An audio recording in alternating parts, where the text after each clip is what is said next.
Hello humans. So, all my current projects have been stalled for a really long time at this point. I've just been having a really hard time getting into any of them. I kind of decided that I just needed an easy win. Something like simple and straightforward, something that I know that I can do pretty easy, pretty quickly. So I decided that I wanted to novelize some Shakespeare.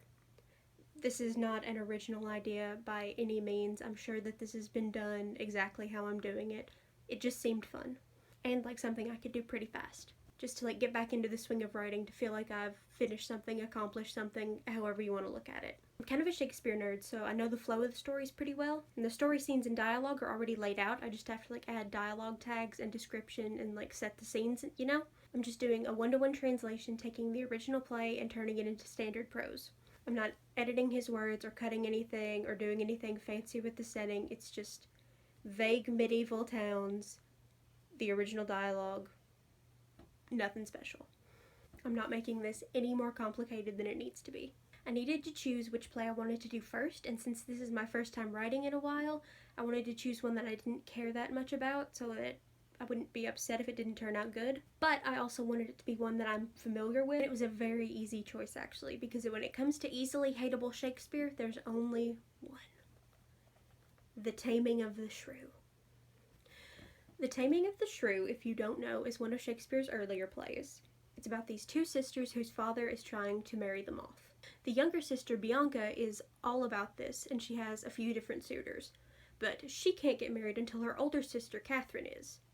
And Catherine is not well liked, and Catherine does not like other people.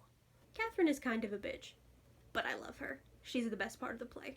So one of Bianca's suitors has the idea to get one of his friends to marry Catherine, since he's broke and she's rich and no one else wants her, so the dad will definitely say yes. And he agrees, so they get married. Meanwhile, Bianca's suitors have decided to dress up as teachers to get close to Bianca without her dad getting suspicious. But that doesn't matter, back to Catherine. So on their honeymoon, Catherine's husband decides that the best way to get her to stop being mean to him is to use some classic torture methods, starvation and sleep deprivation. So she's miserable and can't do anything about it because she's miles away from her family and all alone, and this was the 1500s, so she was his property, and he made sure to let her know that. So eventually she cracks and agrees to do whatever he says so that she can eat and sleep. Then they go back to visit the other couples that have gotten married over the course of the play, and her husband shows off what a wonderful, obedient bride he has now. The end. This is supposed to be a comedy. Also, the entire thing is framed as being part of a prank on a drunk guy passed out in a bar, and that has nothing to do with anything. So that adds a few pointless scenes at the beginning. This play, as well as most of Shakespeare's plays, is 5 acts long, plus the few scenes for the weird framing sequence at the beginning. The whole thing is a little over 21,000 words. So my goal is to do a scene or two each day, just power through until I'm done, because it has been so long since I have finished something. I just need a win. I need to feel a sense of accomplishment again. So to refresh my memory, I found a performance on YouTube. I will link the one I watched in the description, and I also watched the Overly Sarcastic Productions summary video a few times. Again, link in the description. I found that watching an actual production of the play helps you get the flow of it better than just reading the text on a page. It helps you see how it actually flows, how the characters move, how the jokes hit. Also the different characters' inflections and meanings. It works better seeing it performed. Especially when the productions recognize the comedies as comedies. There's kind of a thing in media, especially when it's individual scenes from Shakespeare plays pulled and put into other movies, that kind of do the entire thing in a dramatic Shakespeare voice rather than how it would make sense to read it. In scenes like that, they'll just kind of do a generic Shakespearean drama voice through the whole thing instead of reading it in a way that makes sense. When they do it like that, you can't really tell what's a joke and what's serious because they do the whole thing as serious. And it doesn't make sense to do that because there are a lot of jokes. There's a joke about eating ass in this play. You can't read that in a serious tone. And just to prove it's here, who knows not where a wasp does wear his sting? In his tail, in his tongue, Whose tongue? Yours, if you talk of tales, and so farewell. What, with my tongue in your tail? Nay, come again, good Kate, I am a gentleman. Insert clip proving it's here. That's the gist of what I'm doing. I'm gonna get started on the scenes in the pointless framing device now. Wish me luck. Also, I went to a zoo recently, so this video will probably be intercut with clips of animals being cute. Thank you. Hello again, humans. These introductory scenes really do seem pointless. As far as I can tell, they don't add anything to the main Catherine and Bianca storyline. And the actual content of the scenes isn't really worth seeing on its own either. It's just some dudes deciding to play a prank on a guy who's passed out at the bar. And the prank is just tell him he's rich because he's drunk and won't know any better. Like, there's nothing of value lost when productions cut them. And most productions cut them. But not me. I'm doing the whole thing. So as a way to procrastinate between scenes, I went through and I did spell check all the way through the document. I have the entire play in a Word document. I'm just going through that and editing it as I go. I'm not changing things like asketh to ask. But I'm changing it where he put apostrophes in words that end with an ed. Like stooped would be spelled S-T-O-O-P apostrophe D. And I'm changing it to S-T-O-O-P-E-D just to make it read a little easier. And just going through it, I realized how many words there were in it that just aren't really words anymore. Like muscadel and fees and jills and embracements. And like, they are words, they've just fallen out of use, or they're exclamations we don't use anymore. And I'll figure out what they mean when I get there. It's just funny like seeing them all together in spell check because not even Word has any idea what they are. So I finished the introduction scenes, finally. I could really tell that I hadn't written in a long time. It felt clunky, but once I got going, it went a little bit smoother and a lot faster. It's definitely not good, but I think it's functional, and with some editing it could be passable. And like, I don't need it to be great. This is just like a get me back into writing project while I figure out the other one, but I still want it to like be, I still want to put my best effort in, you know? I think it wound up taking me about 20 minutes per page. I did the first part of the first scene a couple days ago, and then I just sort of binged the rest of that scene and the next scene today, and the introduction is just the 2 scenes. So it was done in like a little over a day. I also thought it was really interesting, like as I went through, it got shorter, like more words, but fewer lines, fewer pages. The introduction was about 12 pages to start with, and when I was done, it was a little over 10. And it's just formatting, because like the original is in verse, so the lines are shorter, but whenever I edit it, it's sentences, so it takes up less lines. It's just interesting to see that like as I go through it, it's getting shorter, which is the opposite of what it would usually be. It really hadn't occurred to me that that would happen before I got into it. So the introduction framing sequence is done, thank goodness. I think the same characters come up again a little bit later, once or twice, but for the most part, that's over. It will not be relevant again. Yeah, now I can get into the story proper. So basically the setup I have is I have each act on a new page in the document.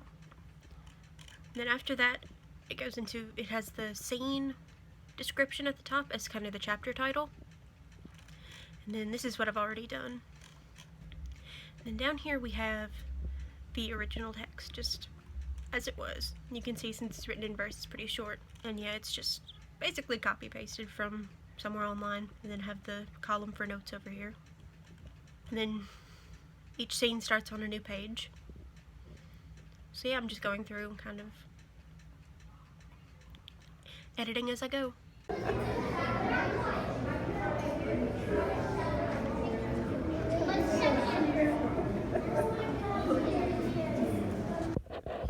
I wish I was as smart as you. I've started Act 1, Scene 2. There's a Grumio and a Grumio. I'm sure that won't be confusing at all. I was right. For the last 3 pages I've been writing Grumio instead of Grumio, so now I have to go back and fix all that. There are other names. other names with more than one letter different. Mickey is working on novelizing Shakespeare's Taming of the Shrew. My goal is to get through Act 1 today since it's pretty short. Got one of the 21 pages finished this sprint. That's awesome. That's me! Baby shrimp would have been like the sea monkeys y'all had. So, fun fact about me, I cannot hear stressed and unstressed syllables. I just can't. I've tried, I've watched videos, we talked about it in like English classes, I can't hear them. So that makes figuring out what is and is not iambic pentameter in Shakespeare plays kind of impossible. And that is one of the biggest things people talk about, the iambic pentameter in the verse, and it's like, I just don't get it. Like, all things considered, it doesn't matter that much, because, like, it's still beautiful, poetry's still wonderful, the plays and stories are still great. I just can't hear the meter, which is kind of frustrating, but eh. Okay, so I got curious to see if this had been done before, and I haven't found one for Taming of the Shrew. I've found novelizations of, like, Hamlet and Romeo and Juliet that are basically what I'm doing, just the one-to-one translation. But I haven't found one for a lot of them. I'm like, it must have been done. I guess it just hasn't been published? Like, it's gotta be out there, right? I mean, retellings are pretty easy to find, and, like, kids' versions that simplify it and just, like, cut it down to the highlights, those are pretty easy to find. But just, like, a one-to-one novelization just isn't there.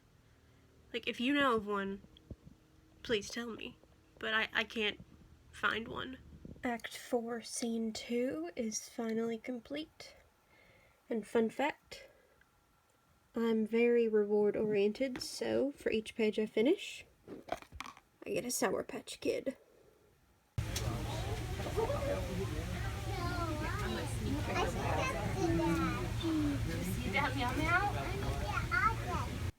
She wishes so desperately that I would just once go to bed at a normal hour. But no, here we are at 2 a.m. It's about 3 a.m. on September 4th, my birthday. Happy birthday to me.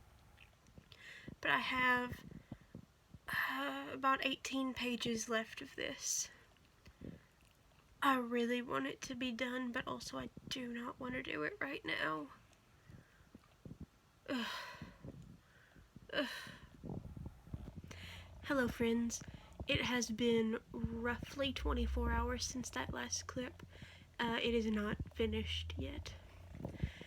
I ended up working on it a little bit more. I got about 2 pages done, and then I was just too tired to continue last night.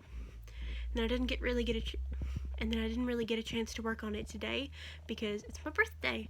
So I was doing birthday things all day. I went down to my grandma's for a party, and I walked in and I was like a little bit confused because I walked in and it was like ocean themed decorations, and like I'm not opposed, I like the ocean, but it was just a little bit weird. That's not what I imagined she would have chosen for me. That's not what I imagined my mom would have chosen for me.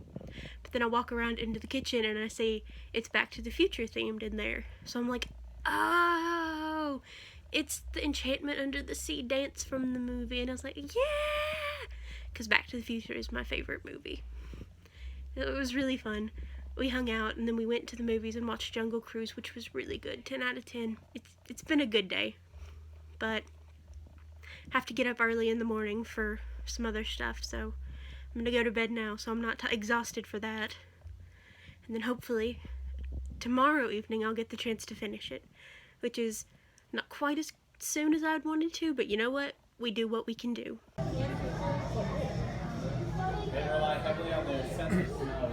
So it is now Sunday night, and I am finally getting around to sitting down and working on this again. We're one day post-birthday. It would have been a nice birthday present to myself to get it done yesterday, but it wasn't gonna happen, so I'm finally on the last act. There's only 13 pages left. Looking at it last night when I was so tired, it felt like a lot more, but looking at it now, it's not a ton. Only trouble is, my Adderall for the day has long since worn off, so it's gonna be interesting to see if I can actually get myself to focus on this. Alright, I'm about a page further in, and thank goodness my brain has decided to work with me and focus on it. I don't know if any of you watching this have ADHD, but trying to do a task while unmedicated that your brain doesn't want to do is an absolute nightmare. It doesn't go. Brain won't go. Brain stalls in the middle of the street and gets you hit by a truck. It's awful. But we don't have that issue right now. Hallelujah. So close. 12 pages left. 11 pages. 10 pages. 9. 8. 7. 6. 5. I am so close I can taste it. 4. 3. 2. 1. And 0. It's done. All the way through, beginning to end, it's finished. Or at least the first draft is, which is more than I had before, so I'll take it. I'm gonna take a few minutes to pull my thoughts together and then see if I can update you guys. Scout to the ground, sniff, sniff, scratch, scratch, with powerful claws looking for insects to catch. It's done. The first draft is done.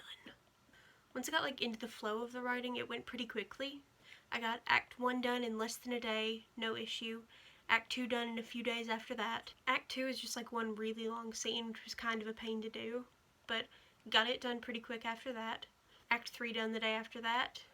Acts 4 and 5 done in a couple days after that, with a break for my birthday. All in all, I think it took about 8 days of consistent efforts to get the whole thing done.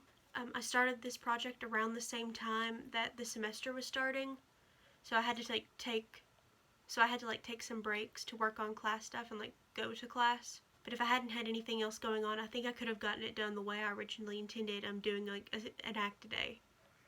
So when I started, the document was 121 pages long. When I was finished, it was 85 pages. And originally it was 21,000 words, roughly. And when I finished, it was 36,000. So I added 15,000 words, but cut 36 pages. Formatting is everything. As fast as it went, it was weirdly difficult to do because it's all dialogue. It's all dialogue, everything is dialogue.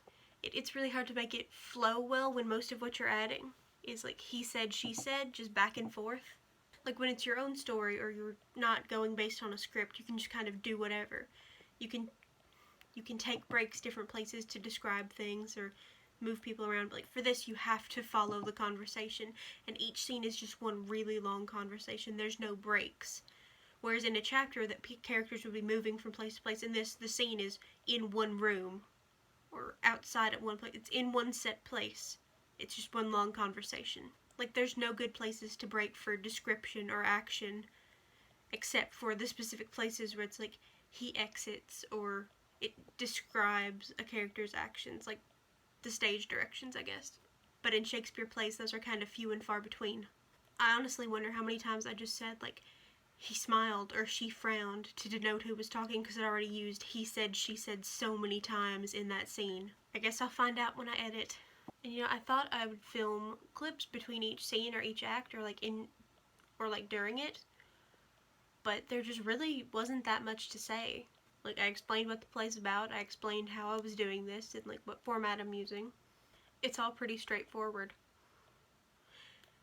And aside from the whole it's only dialogue thing, it does go pretty easily, because you don't have to think about it a ton. The only real thing I'd have to remark on is whoever put together this edition of the text has a lot of very interesting ideas about how semicolons are used. And I don't know how much I've actually said this, but it feels like I've said it a lot because I've been thinking it a lot. But this is so similar to Much Ado About Nothing.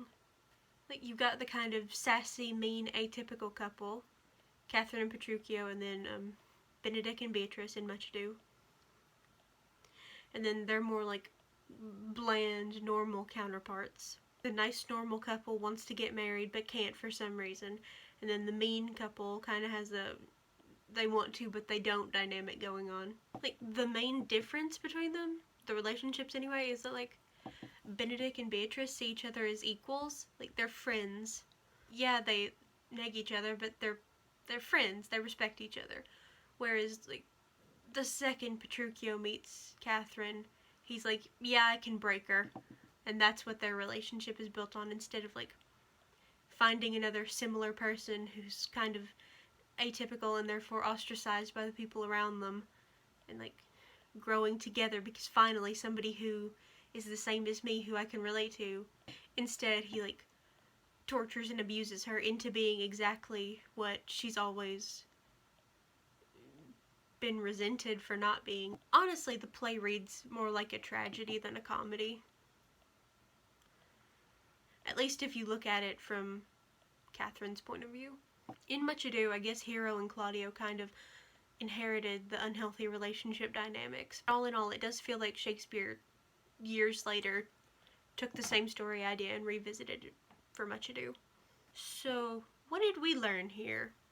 Have I found a new appreciation for Taming of the Shrew? No, it's still hot garbage. What I have learned is that it feels really, really good to finish something, especially after so long without finishing anything.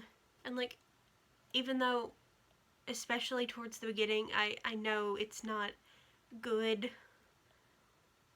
it still feels really good just to have it done and be able to say, yeah, I finished something last night. And I know I can fix it. I don't know when I'll get around to editing this. I have plans to like jump right into fixing the outline of another one of my books that's needed some patching, that's kind of just been sitting there. I'm gonna jump right into working on that probably tomorrow. So yeah, I don't know when I'll get around to editing this. I might take a break between fixing the outline and actually starting the first draft of the project and edit it then, or I might just jump in and do a different play. I'll figure it out when I get there. Regardless, I've been writing again and it feels really good. There are words on paper again. It's digital paper. It's on my computer, but they'll be on physical paper eventually. It's fine. Thank you for watching. Good luck in all your writing endeavors. See you next time.